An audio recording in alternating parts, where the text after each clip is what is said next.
Right.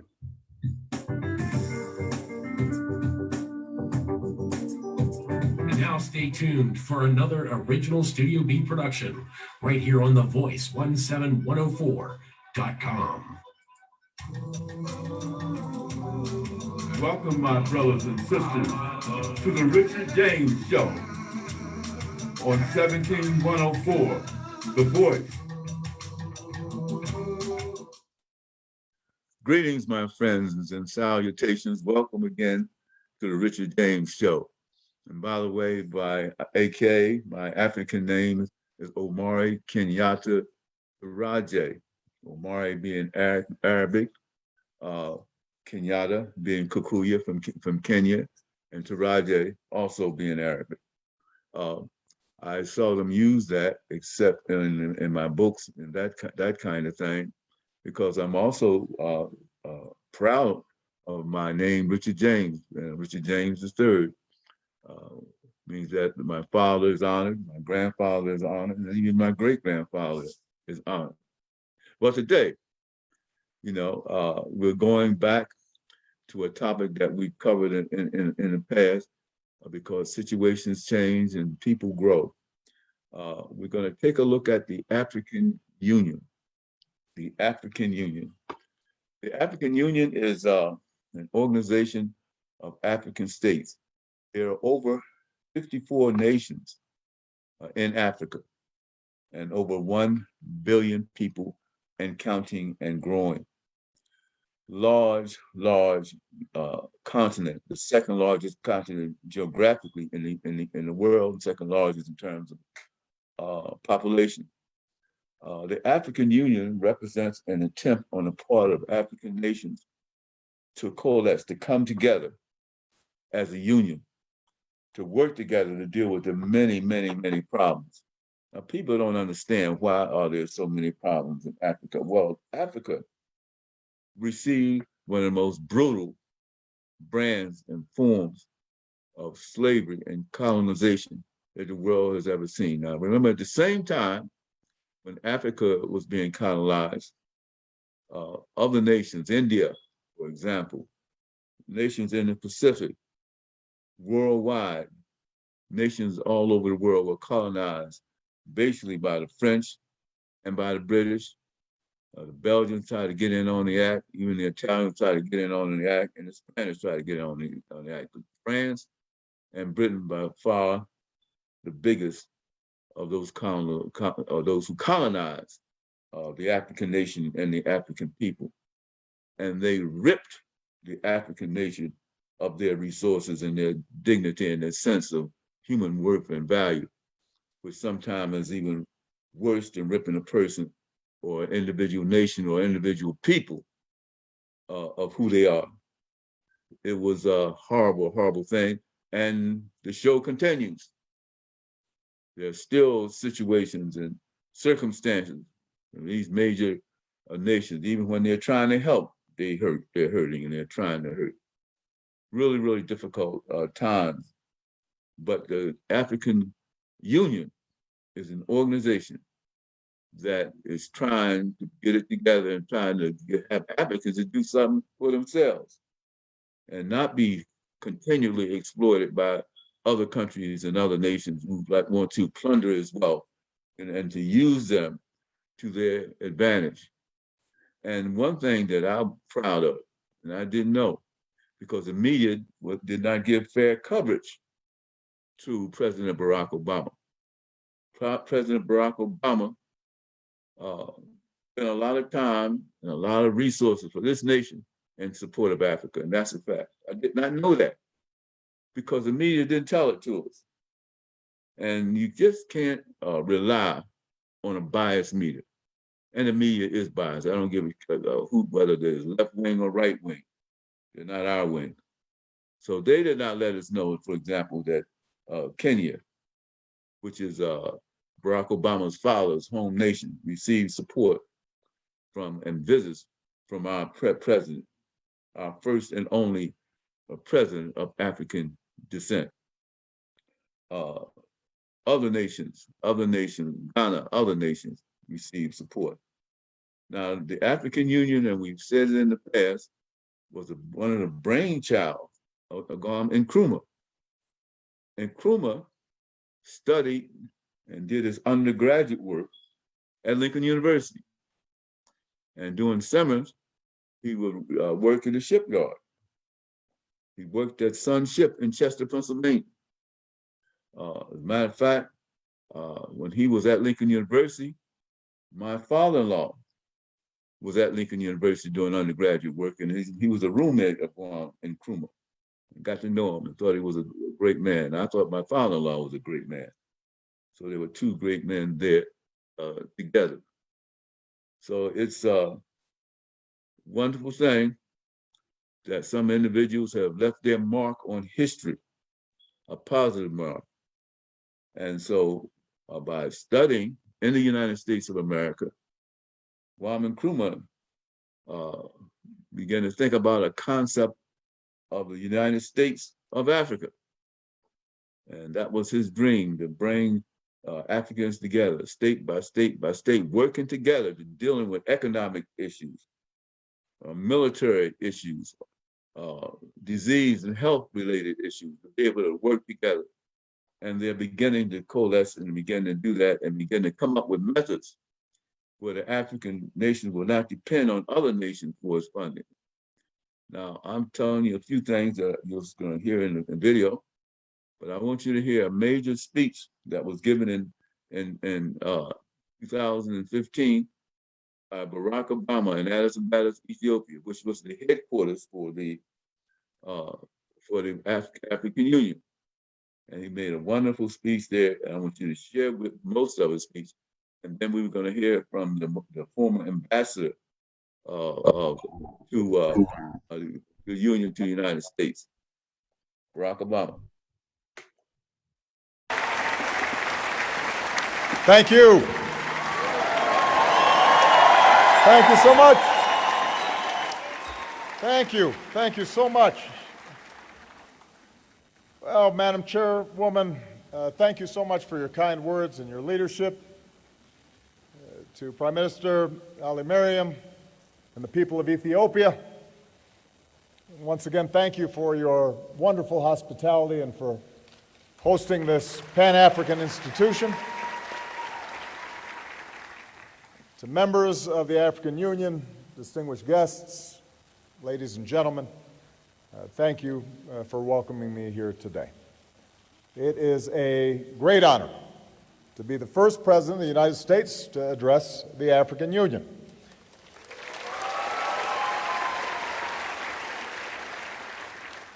I'm grateful for this opportunity to speak to the representatives of more than 1 billion people of the great African continent.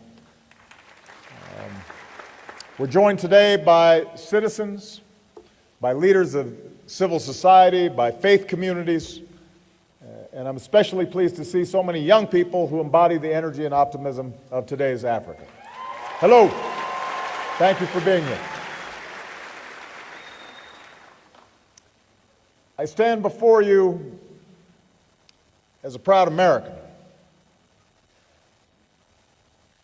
I also stand before you as the son of an African.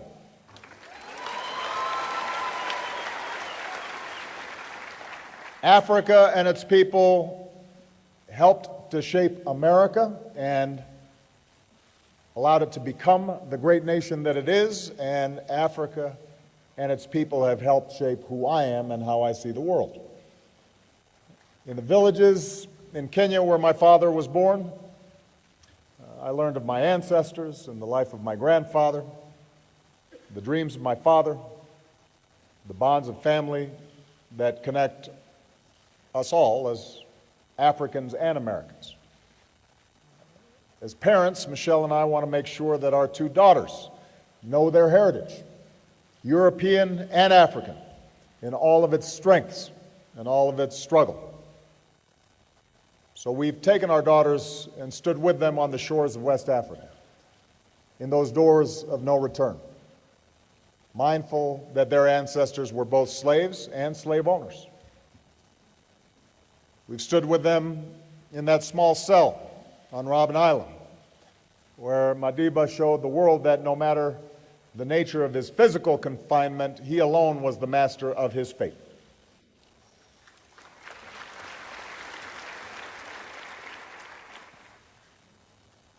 For us, for our children, Africa and its people teach us a powerful lesson: that we must uphold the inherent dignity of every human being. Dignity. That basic idea that by virtue of our common humanity, no matter where we come from or what we look like, we are all born equal, touched by the grace of God. Every person has worth. Every person matters. Every person deserves to be treated with decency and respect. Throughout much of history, mankind did not see this. Dignity was seen as a virtue reserved to those of rank and privilege, kings and elders. It took a revolution of the spirit over many centuries to open our eyes to the dignity of every person. And around the world, generations have struggled to put this idea into practice in laws and in institutions. So too here in Africa. This is the cradle of humanity. And ancient African kingdoms were home to great libraries and universities. But the evil of slavery took root not only abroad, but here on the continent. Colonialism skewed Africa's economy and robbed people of their capacity to shape their own destiny. Eventually, liberation movements grew. And 50 years ago, in a great burst of self-determination, Africans rejoiced as foreign flags came down and your national flags went up. As South Africa's Albert Lutuli said at the time, the basis for peace and brotherhood in Africa is being restored by the resurrection of national sovereignty and independence, of equality and the dignity of man. A half-century into this independence era, it is long past time to put aside old stereotypes of an Africa forever mired in poverty and conflict. The world must recognize Africa's extraordinary progress. Today, Africa is one of the fastest growing regions in the world. Africa's middle class is projected to grow to more than 1 billion consumers, with hundreds of mobile phones, hundreds of millions of mobile phones, surging access to the internet. Africans are beginning to leapfrog old technologies into new prosperity. Africa is on the move. A new Africa is emerging. Propelled by this progress and in partnership with the world, Africa has achieved historic gains in health. The rate of new HIV/AIDS infections has plummeted. African mothers are more likely to survive childbirth and have healthy babies. Deaths from malaria have been slashed, saving the lives of millions of African children. Millions have been lifted from extreme poverty. Africa has led the world in sending more children to school. In other words, more and more African men, women, and children are living with dignity and with hope.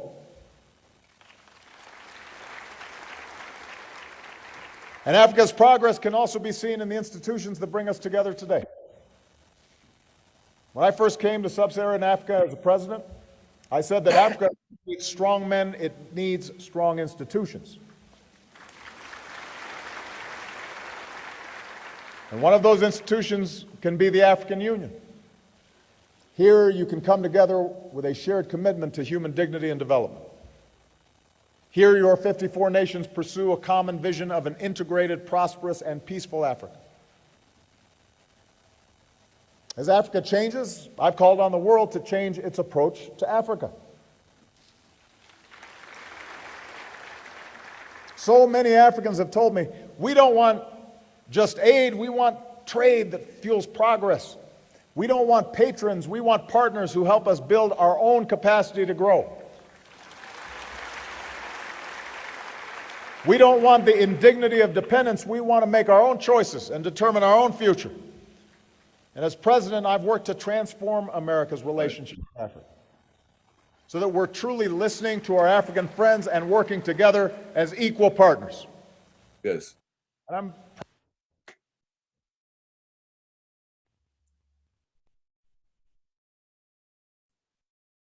Did you want to come in?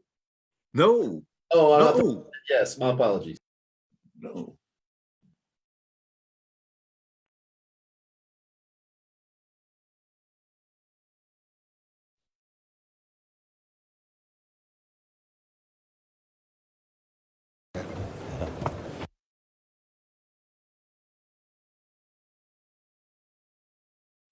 Give me 1 sec, I'll pull it right back up. proud of the progress that we've made. We've boosted American exports to this region. Part of trade that supports jobs for Africans and Americans. To sustain our momentum, and with the bipartisan support of some of the outstanding members of Congress who are here today, 20 of them who are here today, I recently signed the 10-year renewal of the African Growth and Opportunity Act, and I want to thank them all. Why don't they stand very briefly so you can see them, because they've done outstanding work.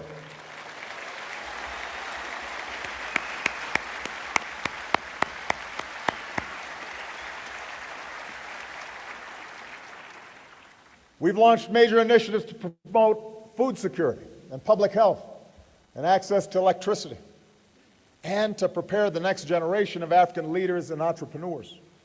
Investments that will help fuel Africa's rise for decades to come.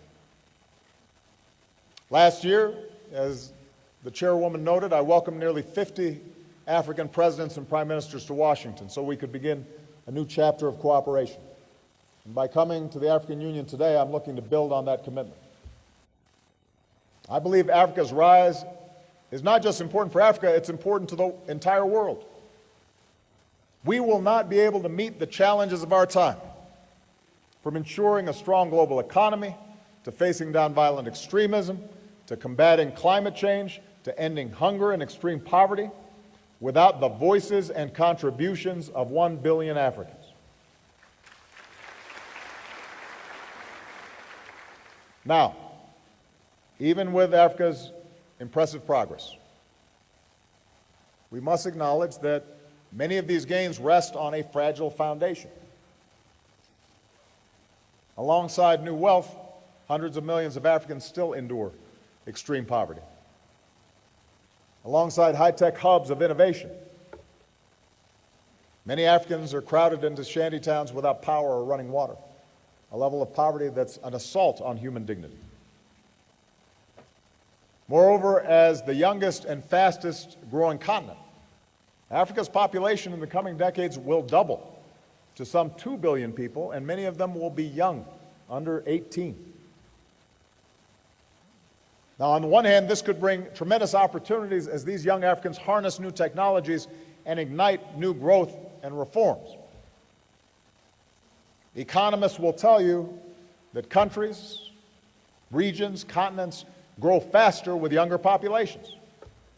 It's a demographic edge and advantage, but only if those young people are being trained.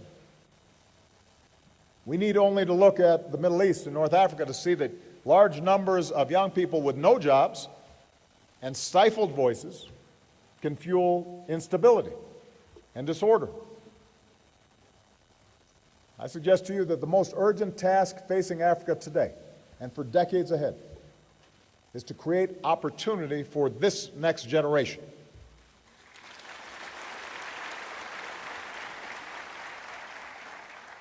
And this will be an enormous undertaking. Africa will need to generate millions more jobs than it's doing right now, and time is of the essence. The choices made today will shape the trajectory of Africa and therefore the world for decades to come. And as your partner and your friend, allow me to suggest several ways that we can meet this challenge together.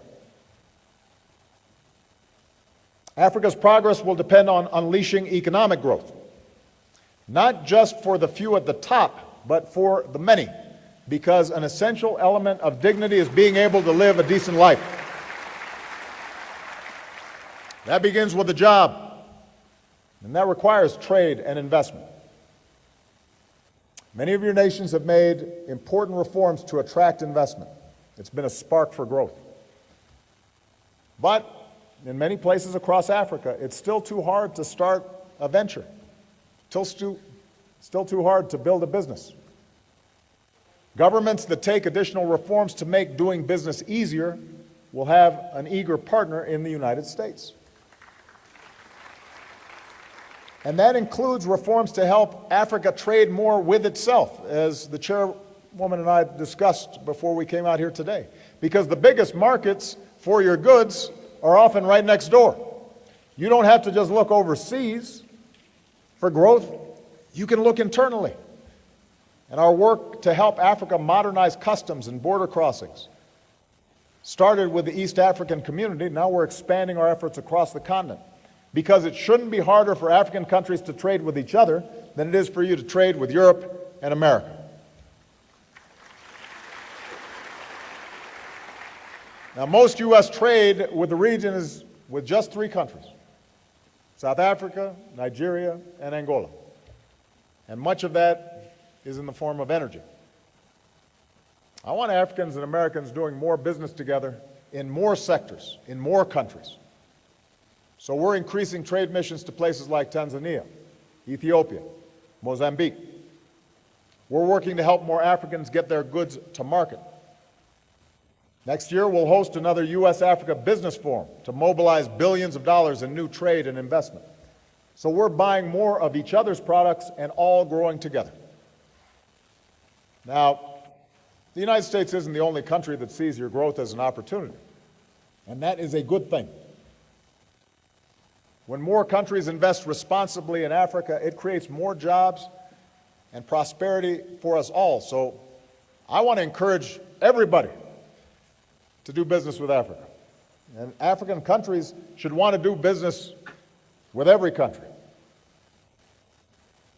But economic relationships can't simply be about building countries' infrastructure with foreign labor or extracting Africa's natural resources. Real economic partnerships have to be a good deal for Africa. They have to create jobs and capacity for Africans.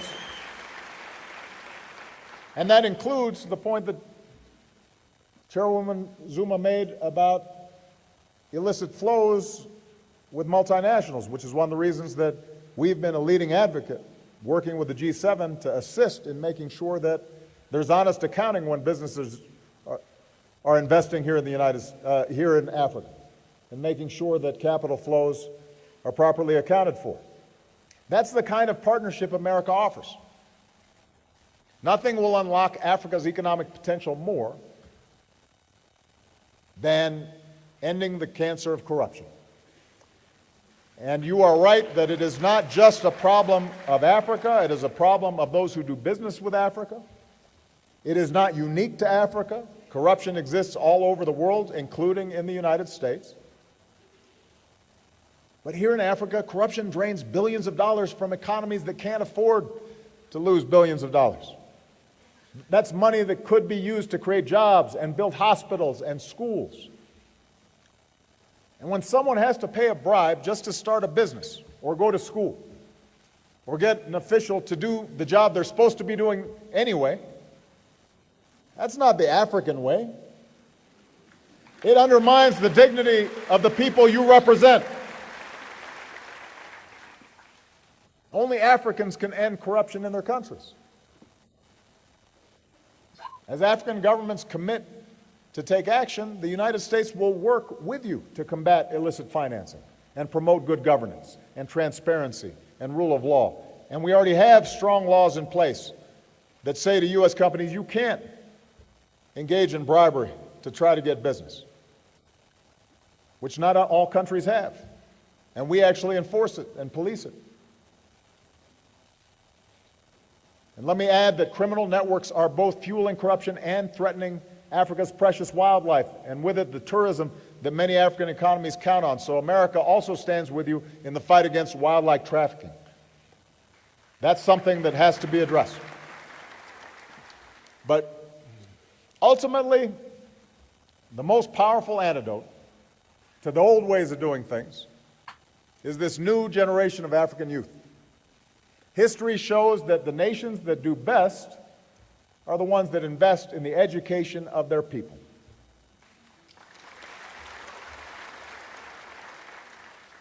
You see, in this information age, jobs can flow anywhere. And they typically will flow to where workers are literate and highly skilled and online. And Africa's young people are ready to compete. I've met them. They are hungry. They are eager. They're willing to work hard. So we've got to invest in them. As Africa invests in education, our entrepreneurship programs are helping innovators start new businesses and create jobs right here in Africa.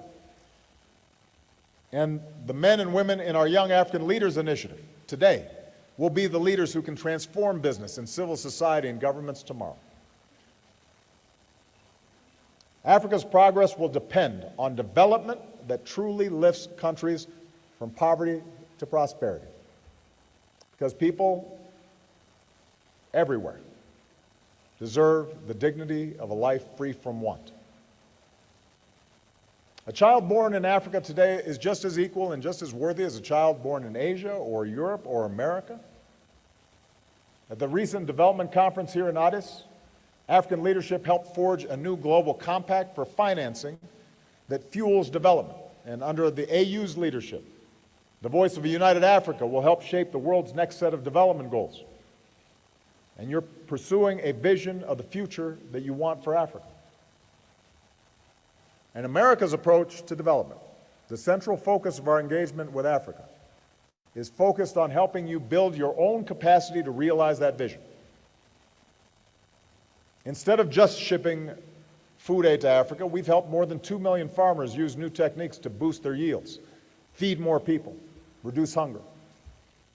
With our new alliance of government and the private sector investing billions of dollars in African agriculture, I believe we can achieve our goal and lift 50 million Africans from poverty.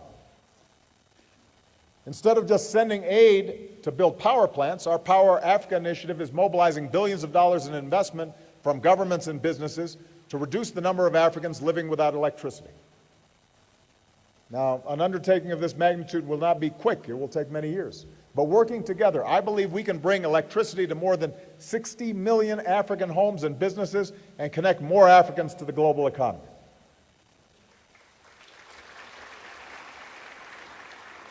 Instead of just telling Africa, you're on your own in dealing with climate change, we're delivering new tools and financing to more than 40 African nations to help them prepare and adapt. By harnessing the wind and sun, your vast geothermal energy, and rivers for hydropower, you can turn this climate threat into an economic opportunity. And I urge Africa to join us in rejecting old divides between North and South so we can forge a strong global climate agreement this year in Paris. Because sparing some of the world's poorest people from rising seas, more intense droughts, shortages of water and food is a matter of survival and a matter of human dignity. Instead of just sending medicine, we're investing in better treatments and helping Africa prevent and treat diseases. As the United States continues to provide billions of dollars in the fight against HIV/AIDS, and as your countries take greater ownership of health programs, we're moving toward a historic accomplishment, the first AIDS-free generation.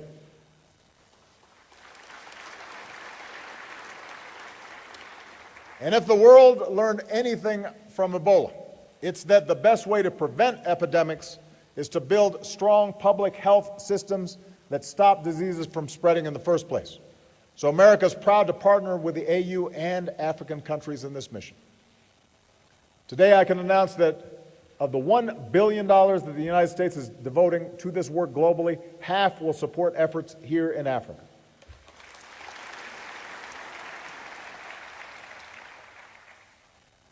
I believe Africa's progress will also depend on democracy. Because Africans, like people everywhere, deserve the dignity of being in control of their own lives.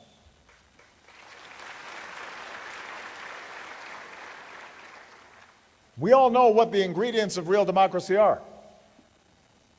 They include free and fair elections, but also freedom of speech and the press, freedom of assembly. These rights are universal. They're written into African constitutions.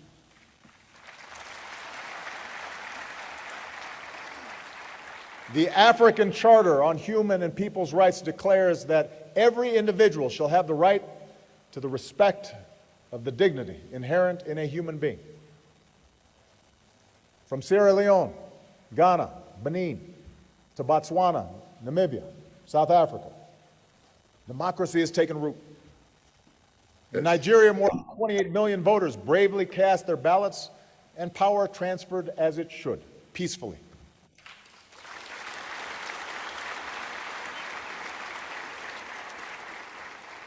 Yet at this very moment, these same freedoms are denied to many Africans.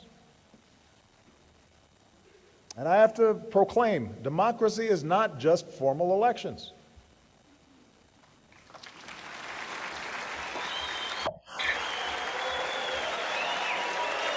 You know, when journalists are put behind bars for doing their jobs, or activists are threatened as governments crack down on civil society, then you may have democracy in name but not in substance.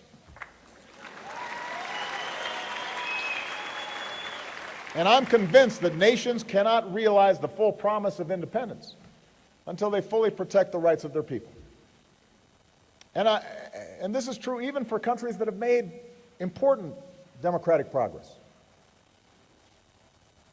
As I indicated during my visit to Kenya, the remarkable gains that country has made with a new constitution, with its election, cannot be jeopardized by restrictions on civil society. You know, likewise, our hosts, Ethiopians, have much to be proud of. I've been amazed at all the wonderful work that's being done here. And it's true that the elections that took place here occurred without violence. But as I discussed with Prime Minister Haile Mariam, that's just the start of democracy. I believe Ethiopia will not fully unleash the potential of its people if journalists are restricted or legitimate opposition groups can't participate in the campaign process. And to his credit, the Prime Minister acknowledged that more work will need to be done for Ethiopia to be a full-fledged, sustainable democracy.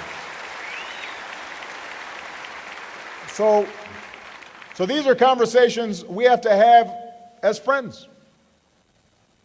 You know, American democracy is not perfect. We've worked for many years. But one thing we do is we continually re-examine to figure out how can we make our democracy better.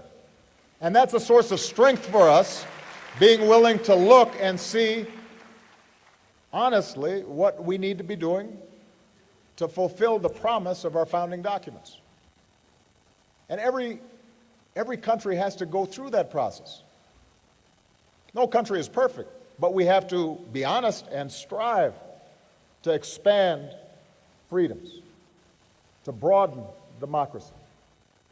The bottom line is that when citizens cannot exercise their rights, the world has a responsibility to speak out. And America will, even if it's sometimes uncomfortable. Even when it's sometimes directed towards our friends. And I know that there are some countries that don't say anything. And maybe that's easier to, for leaders to deal with. But you're kind of stuck with us. This is how we are. We believe in these things. We're going to keep on talking about it. And I want to repeat, we do this not because we think our democracy is perfect or we think that every country has to follow precisely our path. For more than 2 centuries since our independence, we're still working on perfecting our union. We're not immune from criticism. When we fall short of our ideals, we strive to do better. But when we speak out for our principles, at home and abroad, we stay true to our values. and we help lift up the lives of people beyond our borders. And we think that's important. And it's especially important, I believe, for those of us of African descent, because we've known what it feels like to be on the receiving end of injustice. We know what it means to be discriminated against. We know what it means to be jailed. So how can we stand by when it's happening to somebody else? I'll be frank with you, it can't just be America that's talking about these things. Fellow African countries have to talk about these things. Just as other countries championed your break from colonialism, our nations must all raise our voices when universal rights are being denied. For if we truly believe that Africans are equal in dignity, that Africans have an equal right to freedoms that are universal, that's a principle we all have to defend. And it's not just a Western idea, it's a human idea. I have to also say that Africa's democratic progress is also at risk when leaders refuse to step aside when their terms end. Now,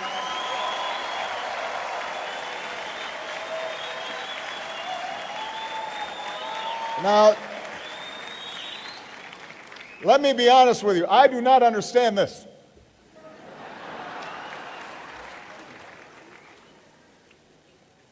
I am in my second term. It has been an extraordinary privilege for me to serve as the President of the United States. I cannot imagine a greater honor or a more interesting job. I love my work. But under our Constitution, I cannot run again. I can't run again. I actually think I'm a pretty good president. I think if I ran, I could win. But I can't.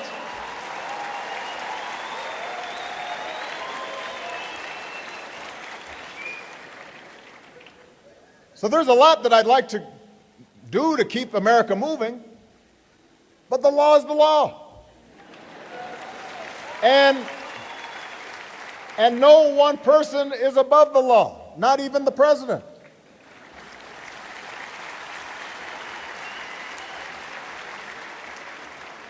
And I'll be honest with you, I'm looking forward to life after being president. I won't have such a big security detail all the time. It means I can go take a walk. I can spend time with my family. I can find other ways to serve. I can visit Africa more often.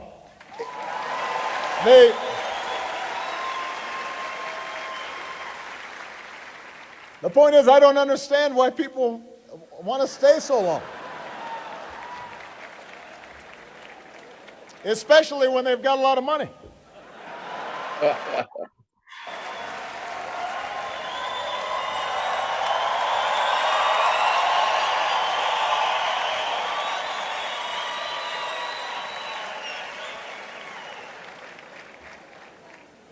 When a leader tries to change the rules in the middle of the game just to stay in office, it risks instability and strife, as we've seen in Burundi.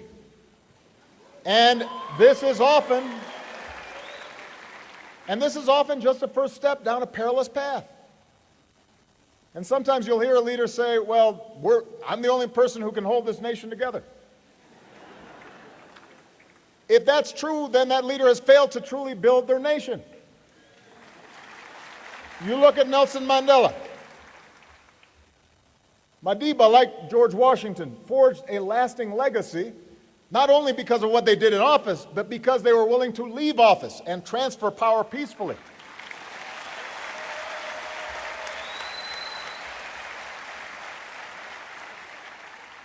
And just as the African Union has condemned coups and illegitimate transfers of power, the AU's authority and strong voice can also help the people of Africa ensure that their leaders abide by term limits and their constitutions. Nobody should be president for life. And your country's better off if you have new blood and new ideas. I'm still a pretty young man.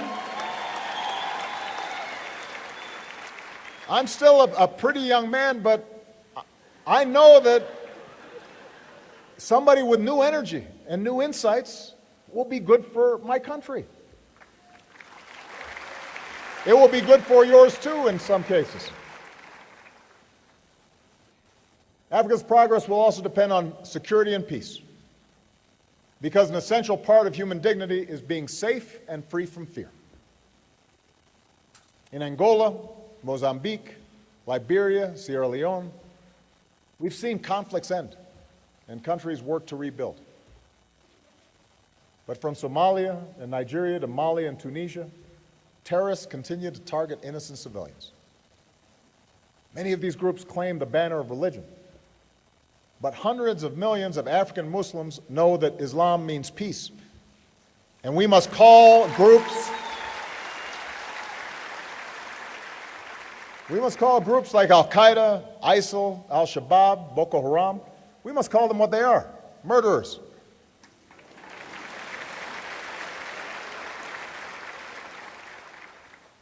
In the face of threats, Africa and the African Union has shown leadership.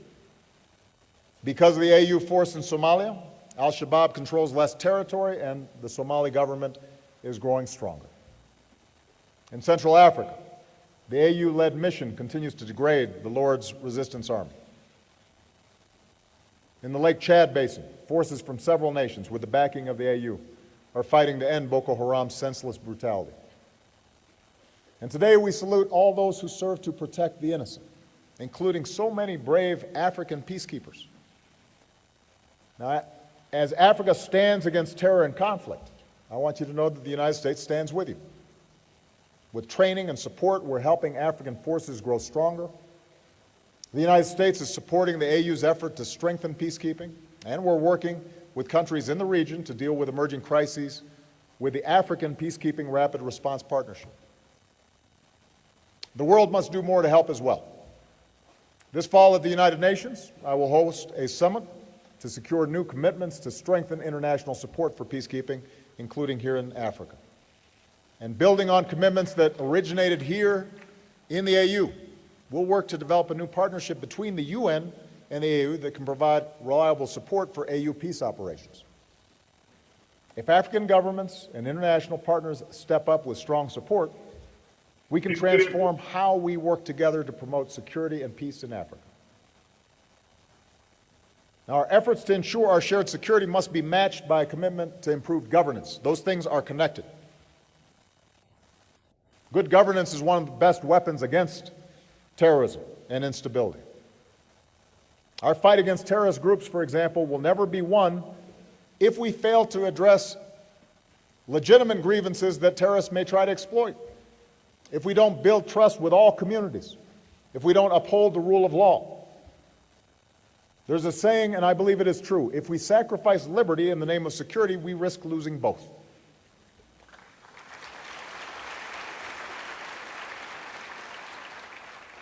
This same seriousness of purpose is needed to end conflicts.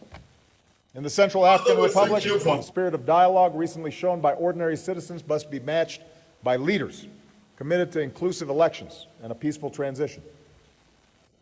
In Mali, the comprehensive peace agreement must be fulfilled.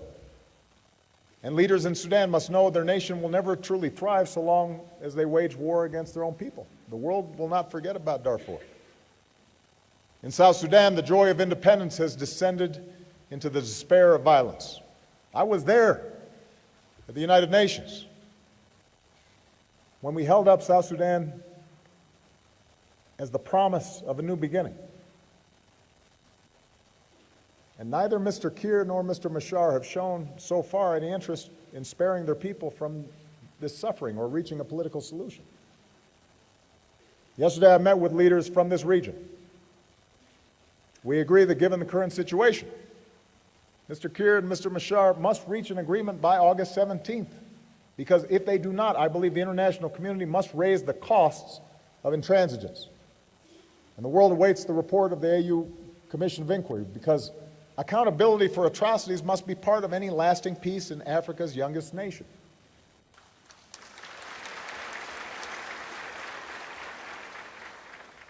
And finally, Africa's progress will depend on upholding the human rights of all people, for if each of us is to be treated with dignity, each of us must be sure to also extend that same dignity to others.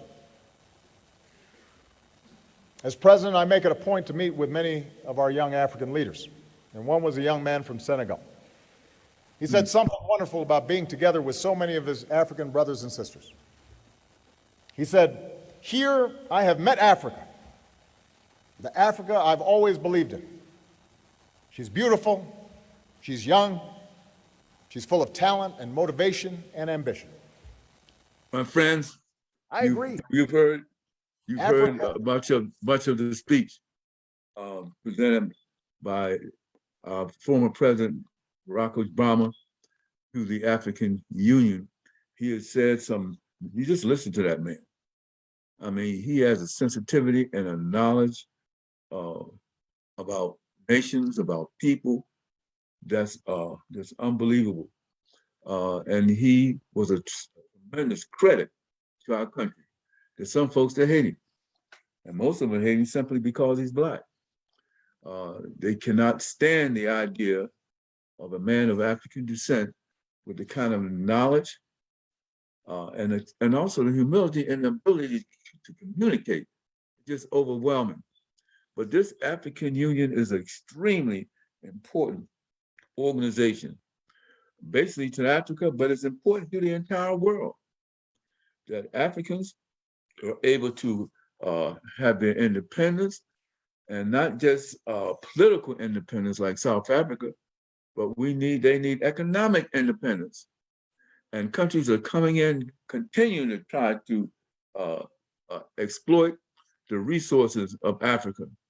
Now, I want you to listen to the next video, which is a lot shorter, but this video of a young lady who used to be the ambassador from the UN to the United States of America. Let's take a look at that video and see exactly what her tone is and what her major priorities are. We are privileged to be welcomed in the home of the former African Union Ambassador to the U.S., Dr. Arikana Jombori-Quor. We will be discussing development, security, and the state of the African women. Welcome to the conversation. IMF, World Bank, all other institutions, they make African countries jump through hoops. Loans will never be able to pay. The US, when they borrow money, they're getting it in 1.5, 1.9 interest rate. Africans, when they get the same amount of money, they're paying 9, 10%. The people who don't need a break, they get a break. The ones who need a break, they don't get a break. The sheer survival of the World Bank, IMF, is based on the fact that African countries and many other developing countries do not succeed. Their success is based on our failure. That has to change. And guess who can make that change? We, the children of Africa, we, the Africans, are the ones who have to say, we know your game now. Enough is enough. We're not playing it anymore. And this is where the diaspora come in. There are more Ghanaian doctors in New York City than in the entire country of Ghana. There are more Nigerian doctors in LA than in the entire country of Nigeria. So let's be serious here. What Africa needs is capacity, capacity, capacity. And that capacity is in the diaspora. So it behooves us to bring the diaspora together. Let them understand what is really going on in our Africa. Diaspora are not going home. Diaspora are angry about Africa because they are not understanding the root cause of why Africa is where it is today. They think getting rid of a president will take care of the problem. Far from it. That president is just going to be replaced by another one who's going to equally suffer from the same difficult environment to work in. So let's look at an Africa that must be free to take care of herself, an Africa that's free from exploitation from outsiders. The multinationals who are stealing from Africa every day in broad daylight. I use an example of the DRC. If you ever fly very low over the DRC, you'll see tarmacs in the jungle. You'll see 747s flying into DRC, picking up minerals and flying right out. The same multinationals are responsible for arming young people and giving them MK-16s. Because why? Their satellites in the skies are telling them where that village is. There are lots of diamonds. So what do? Arm young people, drag them up, and send them to go chop off a few heads. The rest of the village runs away, so they come behind and do their illegal mining. We black people must understand what is really going on. Because what we are shown instead is, oh, look at those Africans killing each other. There are some serious games that have been played in Africa for far too long.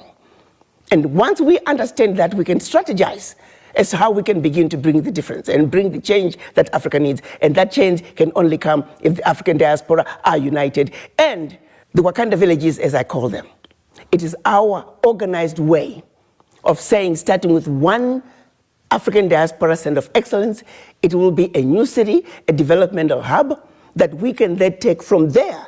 Every sector is developed. Take healthcare. How many doctors do we need in this region to take care of this many people? We pick up education, same thing. We pick up engineering. We pick up electricity. How many megawatts of power do we have in the region? How many do we need? Be it solar, be it wind, be it hydro, be it geothermal, be it nuclear. I want to bring you back to West Africa. President Alassane Ouattara made a declaration that the franc CFA will be replaced with the ECO. But many will argue that because there's still foreign reserves being placed into French economy, it's just the same currency, different name. Absolutely. I agree with that. The question I had right from the get-go, first, is pegged to the euro. Secondly, it's still going to be printed in France. Third, they may try to say we are eliminating the colonial tax, but they're replacing it with the foreign exchange tax. These countries are very capable of negotiating their own deals. Their funds don't have to go through the French central bank. Even countries wanting to trade with African countries, they don't have to go through French central bank. So there are all those technicalities that are just stupid. What's needed is complete separation. France has got to get out of Africa, really, honestly. Enough is enough. To take $500 billion out of Africa. I mean, it is insanity of the highest order. In countries that are supposedly poor, and making those countries fund French education, French healthcare system, create jobs for French youth, while we are struggling in our country. It's no longer sustainable. President Macron needs to wake up and smell the coffee. And the African youth are the ones he's going to have to deal with. The African youth are not taking it anymore. They want what belongs to them. Financial institutions, them too. If I had my way, all the African heads of states should stop paying back any loans that were given by IMF and World Bank. Those loans have been paid gazillion times over. Many people in the diaspora are wondering, yes, you're no longer the ambassador to the US, but they would like for you to take up the position of the African Union Commission. I have to say, when the drumbeat was getting louder about me becoming the chairman of the African Union, I disregarded it because it's nothing that I've ever thought about. But increasingly, as we are looking at the implementation of the African Continental Free Trade Area, you have to understand the role of the African Union Commission is to be the implementer of the decisions that are agreed upon by the African heads of states. So it's important that we not get a career diplomat who's now only looking for their next position. We need somebody who can think outside the box. We need a business-minded person because people are dying, my dear young child. We've got to realize that children are dying every day. Women are dying every day.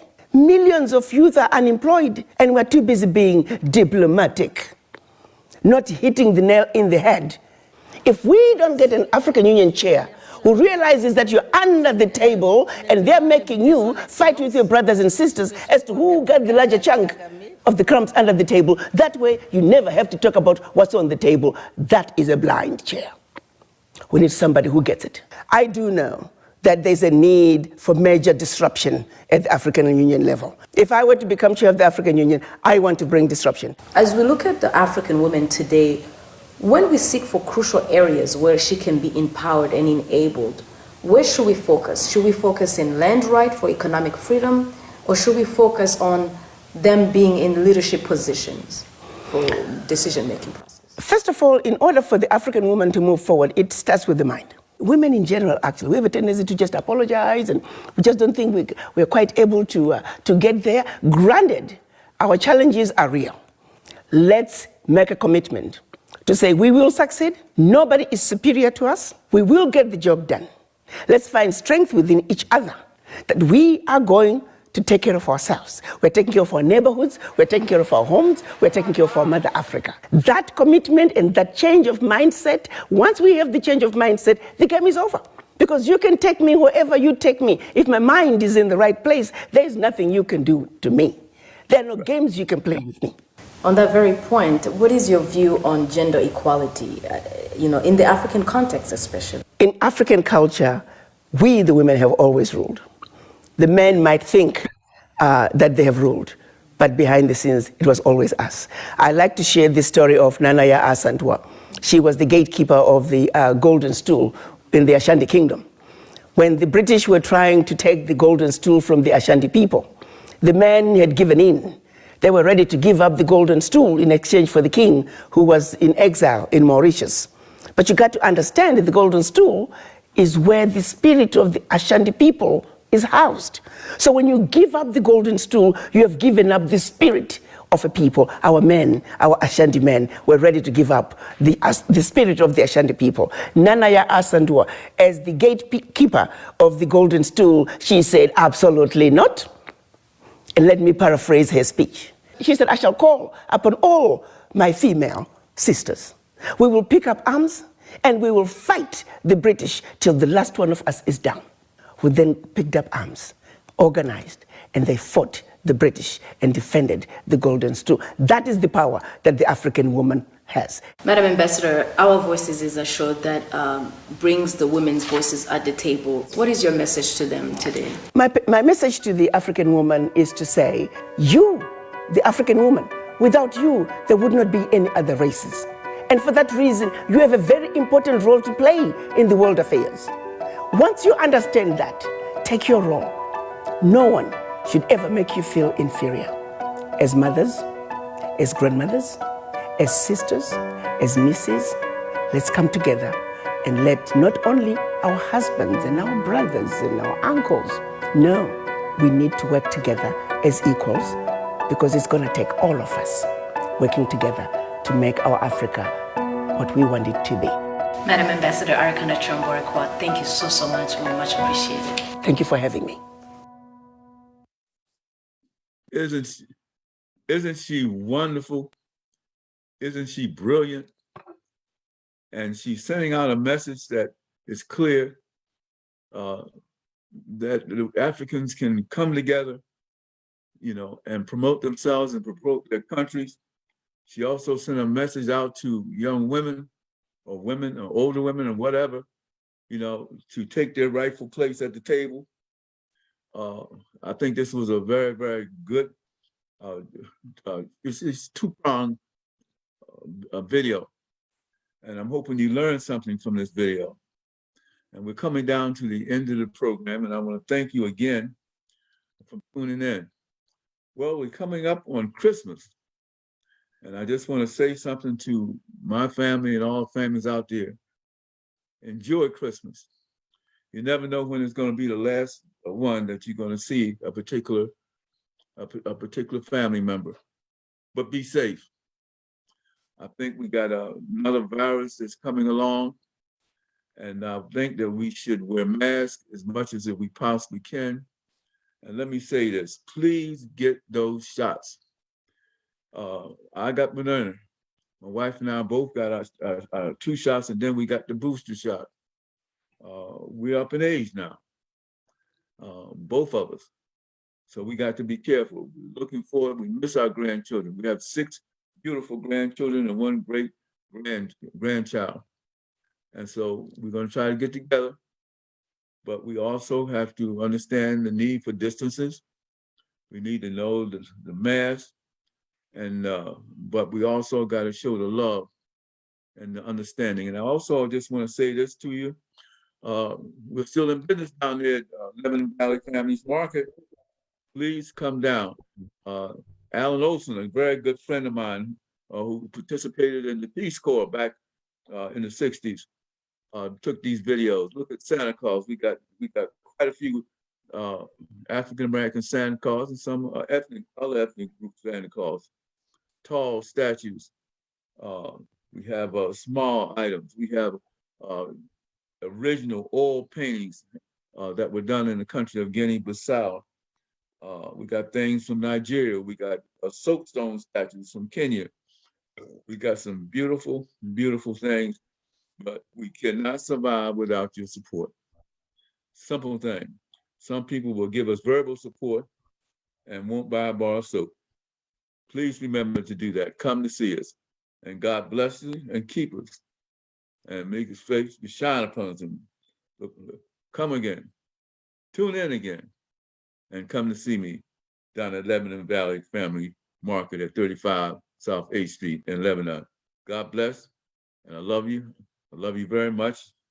And thank you, Chris and Thomas, for hanging in there and working with us and trying to make this this broadcast a possibility. So take care. Much love to you all.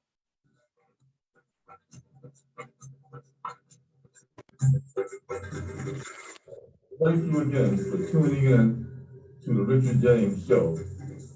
Our African and our African American programs are set up to educate you on what's going on in this world. And thank you for taking out the time to listen. Let us hear from you sometime also. So this is your neighbor and your friend signing off. Until I see you again next week and hear from you again next week. So long. God bless.